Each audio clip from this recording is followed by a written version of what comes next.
Hey guys, welcome back to another video. Today we are reacting to one of Christian's favorite YouTubers. His name is called Mr. Nightmare. He has about 2 million subscribers. He's a very popular person, and what he does is he does these scary videos. People send him these videos in the comments, and then they read them. He reads them, and then he makes them a story. So today we're gonna watch We're gonna watch school lockdown stories. So 3 creepy true school lockdown series. If you like these reaction guys, write down in the comments if you want us to do more. This is the first reaction. This is an ad. I like this ad. I watch it. Clash Royale is the game of the year. It's the game of Clash Royale. This is something you guys have been requesting the hell out of for a long time. It took a lot of time, but I finally found 3 stories that take place during school lockdowns. Guys, I'm a man. I watch this all the time. It was a typical Get on the light. Scaredy. I'm gonna pause the video so you can turn on the light. And the lights are magically on. How that happened?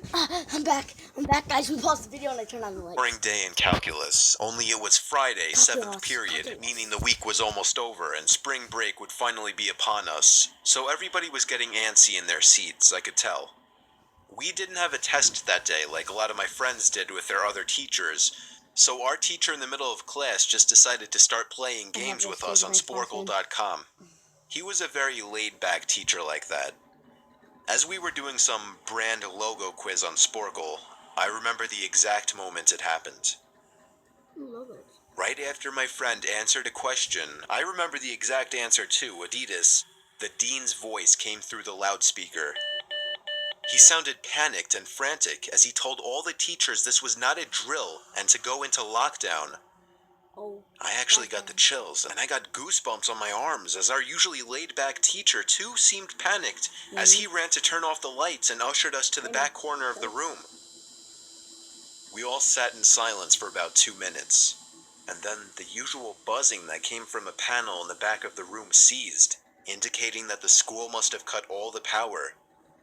We all looked at each other, realizing this must be serious. A few more minutes of waiting later, we heard a man screaming at the top of his lungs coming down the hallway. 2 girls in the class actually started crying, which made all of us even more scared. As the screaming got closer to the classroom, the lunatic-sounding man started banging on the lockers while screaming, "I'll kill all of you." It was at that moment that I started to fear for my life. My teacher shushed us as we all looked at each other to see our peers' reactions. The banging then moved from the lockers to our classroom door. And that's when one of the crying girls screamed no. The banging on the door only grew worse as the man started screaming, "Open up." 2 of the girls in the class were crying out loud now. It felt like an eternity that man was pounding at the door. But eventually, he finally continued down the hallway, screaming like a mentally insane person, until we could not hear him anymore. I'd say 10 minutes later, though it felt like half an hour given the situation, the dean came back on the loudspeaker explaining the situation, which was surprising for him to do. He explained that some apparently mentally unstable person entered the building and assaulted the woman sitting at the front desk, causing her to flee the building screaming, and staff wasn't sure if the man was armed or not. Now this was before the school had cameras or could afford proper security, so the school was wide open to something like this happening. The staff had done a sweep of all the hallways and classrooms and couldn't find him, so the dean instructed the teachers to resume teaching but to keep all the doors locked, and to not let any students leave for any reasons.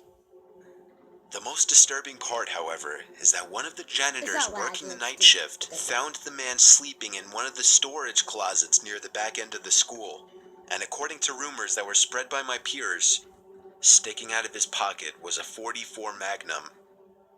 The janitor must have done something stupid to wake him up, for example, leaving the closet door open, because by the time a police officer could arrive on the scene, the man was gone. My entire class, as far as I know, to this day, has no idea if this man was ever found, but I like to think that right now, he's being given the proper help that he needs. He doesn't need help. It's 3 stories. I like these things. They're fun. My school has 2 lunch periods. First lunch period is for all 6th graders and some 7th graders. The second lunch period is for the other half of the 7th graders and all 8th graders. Not like our school. The lockdown happened in the beginning of October. The day the lockdown occurred, it was overcast and rainy. During the first lunch period, I heard 4 loud booms. I personally thought it was thunder, but the entire lunch crowd started screaming. I was thinking those kids were just serious pussies, but the campus security came in and started yelling at people to go into the multi-purpose room, and the kids who were in line buying lunch had to throw out their lunch and come inside. Me and some friends went inside the room along with a huge group of other kids. Everyone was curious as to what was happening. Our multi-purpose room is huge, and the back wall of the room is made of see-through glass. When me and my friends were rushed inside the campus, security was covering the glass with the curtains, and there were adults at every exit. My friend Eric was curious, as well as the rest of us, so he asked one of the adults what was going on. When he came back, he said, "You know how right in front of TMS there's those houses?" I replied, "Yeah." "There's this mentally disabled, crazy man that barricaded himself in front of his house, and he's threatening to commit suicide and kill the cops if he's evicted. He was walking around outside of school watching kids in a weird way," Eric told us. It turned out the man was also a registered sex offender, making matters worse. We were stuck in the multi-purpose room for a whole hour, taking up 2 periods. After the whole thing was settled, we were escorted to our classrooms one by one. I later found out that the man lives next to my friend Brandy, who told me about the previous Halloween when she saw the same man at his window cutting his arm and writing in his own blood, "Don't come here or I'll kill you," on his window. Of course, being Halloween, people, including Brandy, assumed it was just for the holiday. But after this horrific incident, we knew this man was mental, and we're glad he never got near us. This is the last episode. There's no lag, guys. It's just like how. I'm 22 years old, Sorry, fresh it's out of college, and I recently got a job at my old high school as a sort of computer intern in the school basement. Really scary, but like. The basement of the school is very messy and disorganized, but there is a small 3-person office that's actually very nice down there. It has 3 nice big desks, 2 mini fridges, a flat-screen TV mounted on the wall, and oh so satisfying air conditioning, a luxury the students and teachers cannot enjoy in the school. And of course all the school servers and other computery stuff. I got the job because 3 of my old computer teachers flat out adored me. I could actually consider them as real friends, not just teacher figures, so they all helped tremendously in landing me this job. It's been great, until something that happened a few weeks ago. My 2 co-workers that shared the office with me, Dave and Gary, weren't in the office at the time. They were upstairs working on papers or whatever.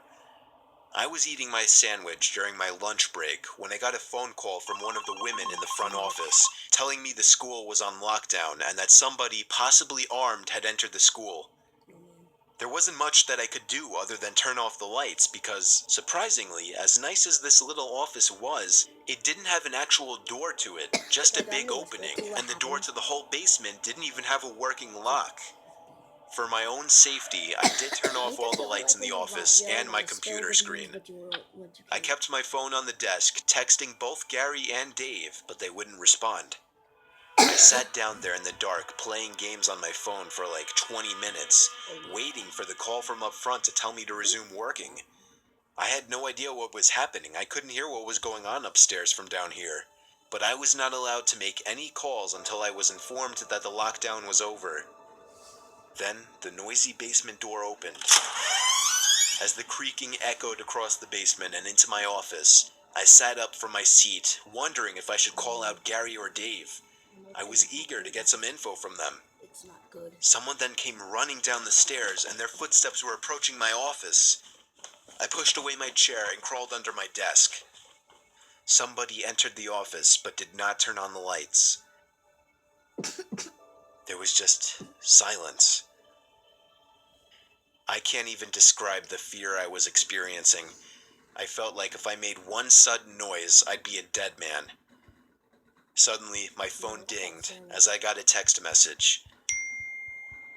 I felt my entire world shrivel up and die at that one moment as I clenched my teeth in fear. Footsteps suddenly moved closer to me until I finally dove out from under the desk in capitulation, begging whoever it was not to kill me. And just then, someone grabbed my arm and pulled me up. It was some guy in a red plaid button-up, jeans, and a reddish-black cap. He told me, "It's okay, I'm just down here hiding with you." "What's going on up there?" I whispered to him. He kind of ignored my question and asked me if there's an exit down here. I told him, "Yeah, around that way." Before he could do anything else, I asked him, "Who are you?"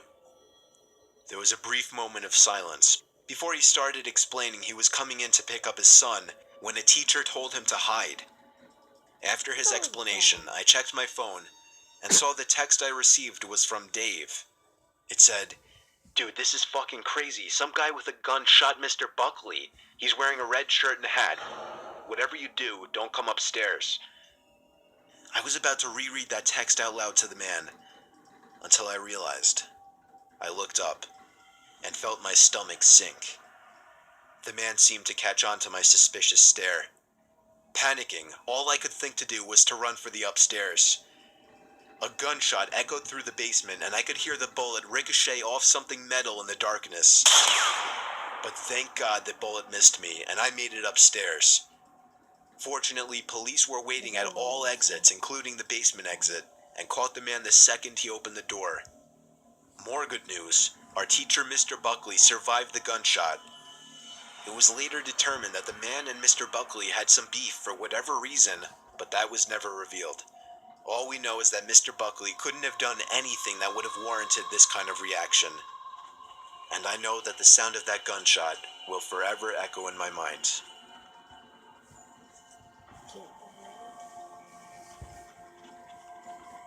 So, yeah, guys, that's it for this video.